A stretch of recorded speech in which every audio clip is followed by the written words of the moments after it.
అక్బర్ ఉంటాడు కదా, ఈ అక్బర్ని ఒక పెద్ద సెక్యులర్ గ్రేట్ కింగ్ లెక్క వీళ్ళు పోర్ట్రే చేసిరు, గ్రేట్ కింగ్ లెక్క వీళ్ళు పోర్ట్రే చేసిరు. కాకపోతే అక్బరే తన అక్బర్నామాలో రాసింది ఏందని అంటే, నేను ఇస్లాంలో పుట్టినందుకు ఖుషి పడుతున్నా, ఎందుకంటే నేను కాఫిర్లను చంపుతున్నా అని చెప్పి ఆయననే రాసిండు.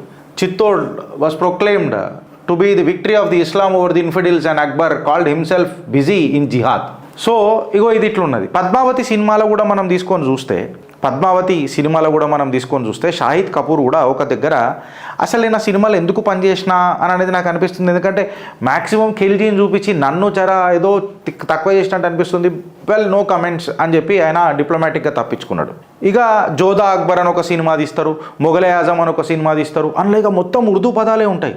ఇంకెట్లుంటాయి అని అంటే కంప్లీట్గా ఉర్దూ లేకపోతే పాటలే రాయలేము అని అన్న తత్వాన్ని తీసుకొస్తారు.